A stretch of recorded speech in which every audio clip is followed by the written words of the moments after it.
As a result of these developments, the breadth and the depth of the changes in U.S. trade policy have become more fully apparent. The world is on the brink of a turning point. What seemed impossible yesterday is becoming reality today. The U.S. defense industry, considered unshakable for decades, is experiencing a real collapse. The reason for this is a deal that instantly overturned the geopolitical balance. The new contract between Canada and China, an agreement that is being talked about all over the world today, strikes at the very heart of American military power. Specifically, under the new U.S. approach, countries must now buy access to the world's largest economy through a combination of tariffs, investments, unilateral trade liberalization, and policy changes in their home markets. Donald Trump is furious. He openly declares that the United States has been betrayed and left without strategic support. But his words are drowned out by the noise of the scandal, because this contract effectively nullifies all U.S. efforts to maintain global leadership. To understand the scale of what is happening, we need to take a step back. For many years, the American defense industry was built as Washington's main tool for influencing allies and competitors. Arms supply contracts brought in hundreds of billions of dollars, provided hundreds of thousands of jobs, and cemented the U.S.'s status as a leading military power. But all of this is beginning to crumble before our very eyes. Those were quickly followed by reciprocal tariffs on every U.S. trade partner and very high sectoral tariffs applied globally on strategic industries, including steel, aluminum, autos, and copper. Canada, traditionally considered America's closest ally, is making an unexpected choice. Instead of its usual partnership with Washington, Ottawa is signing an agreement with Beijing. This is not just a contract, it is a challenge to the entire system that the US has been building for decades. And for China, this is a moment of triumph. For the first time in history, Beijing is gaining access to markets and technologies that were previously tightly controlled by the United States. What does this mean for the American defense industry? First and foremost, a loss of orders. Companies accustomed to working with Canada are left without contracts. Factories risk shutting down, and thousands of engineers and workers could find themselves out of work. But that's not even the main point. America is losing its monopoly. The rules of the game, where the US dictated the terms, no longer apply. Now others are rewriting them. In a positive and very important development earlier this month, just a few weeks ago, the United States reaffirmed a core commitment to our free trade agreement, CUSMA, by reinforcing that those Canadian exports to the United States that are compliant with that agreement, that are compliant with CUSMA, will not be subject to U.S. IEEPA tariffs. That is why Trump is reacting so vehemently. For him, this is not just a political scandal, it is a personal defeat. A defeat that damages his reputation and ambitions. His indignant statements instantly spread through the media, but they cannot change the facts. The deal has been made, the process has begun, and the consequences are irreversible. Today, the world is watching one of the pillars of American power crumble. And many are asking what will happen next? Will the US remain the #1 player in defense? Or is the era of American dominance coming to an end? Officials in Washington are still trying to remain calm, but behind the scenes, panic reigns. Analysts warn that if the US does not find a way to seize the initiative, we will see a completely new picture of global security in the coming years. In this picture, China will play a key role, while the US will struggle to survive in markets where it was recently the undisputed leader. And this is only the beginning. As in previous trade disputes, Canada has implemented a series of retaliatory tariffs. Their objectives have been to protect Canadian workers and businesses and to incentivize a negotiated settlement with the United States. Few other countries followed suit. Trump is terrified, and that is no exaggeration. The United States, which yesterday still held the levers of military power in its hands, today faces a threat that cannot be ignored. At the center of the scandal is the defense industry, the pride of America, and a symbol of its global superiority. The world has become accustomed to the US dictating the rules of the game, with Washington deciding who to sell weapons to, who to provide technology to, and who to deny access to modern weapons systems. But recent events show that the familiar order is crumbling. The deal between Canada and China, which is now being discussed on every continent, was a blow that Washington clearly did not expect. And this blow was so strong that it provoked a reaction, not only in political circles, but also at the level of public consciousness. If even the closest allies of the US are capable of stepping aside and then signing a contract with their main rival, what remains of their former leadership? Donald Trump, known for his emotional responses to challenges, called what was happening a real disaster. But words are one thing, and reality is much harsher. We are talking about billions of dollars, lost jobs, technologies that may leak overseas, and the destruction of the United States' reputation as the undisputed leader. To understand how dramatic the current events are, we need to remember the place that the US defense industry has occupied over the past decades. Since the end of World War II, the United States has built a system that has allowed it not only to arm its own army, but also to maintain control over its allies. According to the Stockholm International Peace Research Institute, the US has been the world's leading arms exporter for decades. And to these ends, the United States has announced a series of trade actions. Those began near the start of this year with the so-called IEEPA tariffs against Canada and Mexico based on US concerns about the border and fentanyl trafficking. Back in the 2010s, the US share of the global market was about 36%, which was more than its closest competitors combined.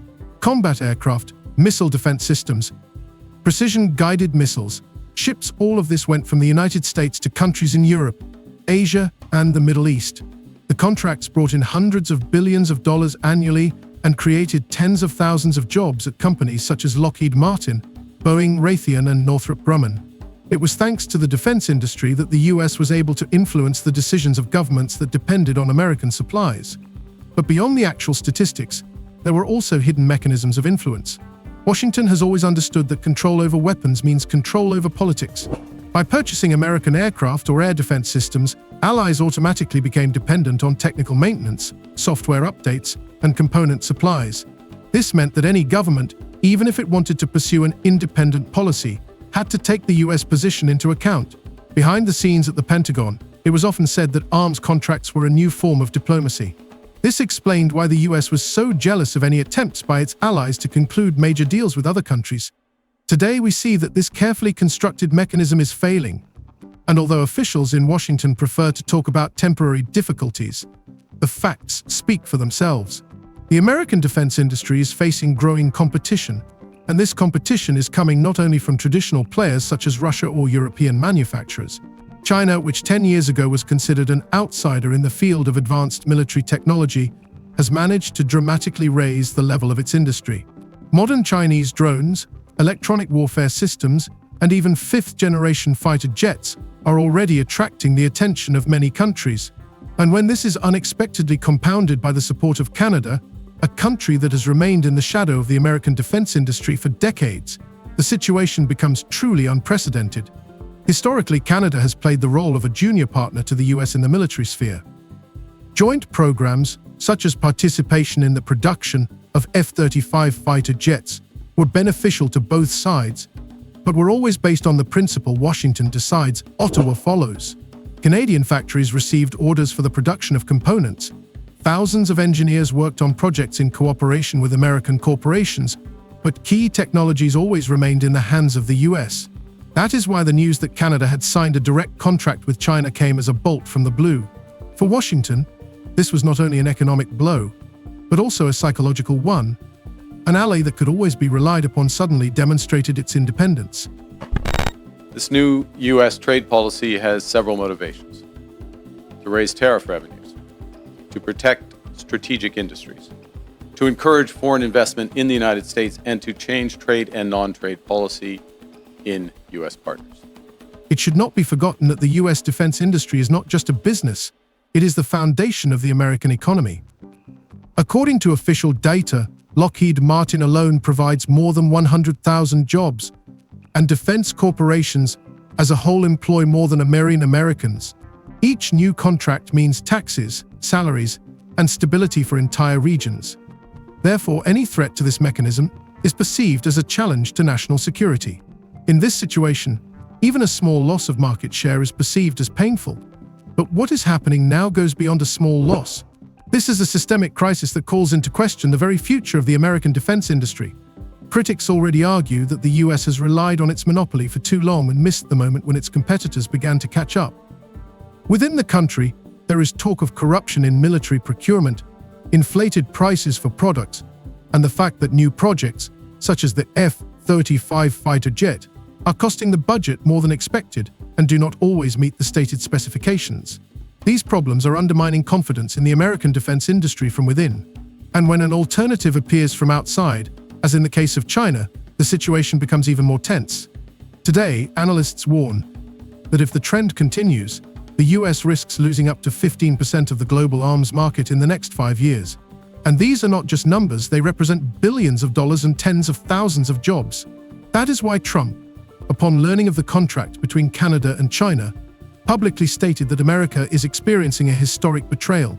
He understands perfectly well that this is not just about money, but also about geopolitics. After all, if allies begin to look for alternatives to the US, it means that Washington is no longer perceived as a guarantor of stability. The United States has also imposed substantial trade actions on the Canadian lumber industry. Now, in recent weeks, the United States has agreed a series of trade deals with a variety of countries. And these deals have several aspects in common. First, baseline tariffs that cover a broad range of goods and services that are substantially higher than those U.S. tariffs that existed before. This idea worries not only politicians, but also ordinary Americans. There is growing concern in society. What will happen next? If even Canada is ready to move away from the US, what is stopping European countries from doing the same? What if tomorrow Saudi Arabia or India sign major deals with China, leaving the Americans without contracts? These questions remain unanswered for now, but the very fact that they have been raised shows that the era of unconditional US leadership is coming to an end. The news that Canada has signed a strategic contract with China is not just an economic event. It is a real geopolitical shift that has changed the usual balance of power. The agreement provides for joint development in the field of military technology, the supply of components for the latest communication systems, and the creation of research centers in Canada, with the participation of Chinese specialists. For the first time in history, a country that was considered the closest ally of the US is opening its doors not only to trade but also to technological cooperation with Beijing. And while such a move seemed unthinkable not long ago, today it is becoming part of a new reality. For China, this contract is a historic victory. Over the past 20 years, Beijing has sought to break into the upper echelons of the global arms market, but has been met with mistrust and restraint. Many countries were afraid to depend on technologies developed behind the Great Wall, considering them incompatible with Western standards. However, the situation is now changing. Canada is giving China the legitimacy it so desperately needed. In the eyes of other countries, it is no longer a dubious player, but a partner recognized as a member of the Western Club. And this is precisely what is becoming the main blow to the US. If even Canada sees the benefits of such cooperation, it means that Chinese technology has reached a level capable of competing with American technology. In fact, the average U.S. tariff rate on the world has jumped from just over 2% at the end of last year to almost 16%, 8 times higher. 16% currently. The details of the contract are being kept secret, but information has leaked to the press that its value exceeds $120 billion. In terms of scale, this is the largest military agreement in Canadian history. It involves the supply of early warning systems, the modernization of Arctic infrastructure, and joint programs for the development of unmanned aerial vehicles. Experts emphasize that it is not just about money. The fact is that Canada is effectively integrating Chinese solutions into its own defense system, making it dependent on supplies and services from Beijing. Washington understands the implications of this. If the Canadian armed forces start using Chinese components, compatibility with American systems will be threatened. This means that in the event of joint operations, and the US and Canada have always had many of these, from exercises in the Arctic to NATO missions, there will be a risk of incompatibility. And this risk could call into question the whole concept of collective defense, which the United States has prided itself on for decades. Moreover, rumors have appeared in the American media that the contract includes the possibility of transferring to China some of the technology previously developed with the participation of American corporations. There is no official confirmation of this, but the very fact that such conversations are taking place is cause for concern. The consequences of the deal were felt almost immediately by the American defense industry. Several large companies reported a drop in their share prices. Lockheed Martin lost almost 8% in a week, Raytheon 6%. Investors understand that Canada, which was one of their key customers, will now redirect a significant portion of its orders towards China. And this is only the beginning. If other allies, such as Australia or some European countries, follow Canada's lead, American losses could amount to hundreds of billions of dollars. But the main blow is not in money, but in trust. The American defense industry has always been built on its reputation as a reliable partner. By signing a contract with Washington, allies received not only weapons but also guarantees of political support. Now this model is falling apart. Canada has shown that it is possible to go beyond American control without losing status in international organizations. This example is sure to inspire other countries that have long considered diversifying their supplies, but feared the US reaction. Those trade deals with other countries also have limited or no relief from those sectoral tariffs in those strategic industries such as steel and autos. They include substantial commitments by the U.S. trade partners for investments in the United States and significant unilateral trade liberalization measures by U.S. trade partners. Experts are already circulating predictions that by 2030, China could capture up to 25% of the global arms market. For comparison, its share today does not exceed 6 to 7%. Such a jump would be a disaster for the United States, which is accustomed to maintaining its leadership. But the problem is not only in the market. The problem is that China is gaining access to the infrastructure of US allies, to their communication systems, to their territories. In the case of Canada, this is particularly sensitive. We are talking about the northern borders, about access to Arctic routes, which are of strategic importance. If Beijing gains a foothold in this region, it will challenge not only the US defense industry, but also the entire geopolitical position of the United States. The consequences for the domestic economy were also quick to follow. In a number of states where military equipment factories are located, workers began protesting. People are afraid of losing their jobs, as Canadian orders accounted for up to 15% of their production program. Stories have appeared in the press about engineers who have already received layoff notices. So far, we are talking about hundreds of people, but unions warn that if the trend continues, the number could reach tens of thousands. In the context of the election campaign, this becomes a powerful political factor. Trump's opponents accuse him of failing to prevent the disaster, while his supporters are calling for tough measures against Canada and China. The technological aspect should not be forgotten either. The US is accustomed to considering its developments unrivaled, but recent tests of Chinese systems show that they are approaching the American level. According to some reports, the new Chinese drones are capable of staying in the air for up to 72 hours without refueling, which exceeds the performance of many American models. By gaining access to these technologies, Canada gains an advantage that was previously only available within the framework of its alliance with the US. This undermines the very basis of the argument that American weapons are the best in the world. Thus, the new contract has become not just an economic move, but an event that changes the global rules of the game. The US is losing market share, losing the trust of its allies, and losing control over key regions. And although Washington is trying to downplay the significance of the deal, calling it a temporary misunderstanding, the reality suggests otherwise. This is not an isolated incident, but the beginning of a process that could lead to a global reorientation of the arms market. America is accustomed to being the sole leader, but now it will have to fight for its place in the sun. For Trump, this is a personal defeat, but for the entire US defense industry, it is a wake-up call. The system that has ensured Washington's dominance for decades is collapsing before our very eyes. And while some are trying to convince the public that the situation is under control, others understand that in the new reality, the rules are no longer being written in the Pentagon or the White House. The rules are being written in Beijing and, paradoxically, in Ottawa. Donald Trump's reaction to the contract signed between Canada and China was predictably stormy. But even his emotional statements cannot hide the depth of the political crisis into which the United States is rapidly sinking. In the first hours after the news of the agreement broke, he made a sharp statement, calling what was happening a historic betrayal of an ally. His words were broadcast by leading television channels. Excerpts from his speeches instantly spread across social media, and within a day it became the main topic of news broadcasts, not only in the US, but around the world.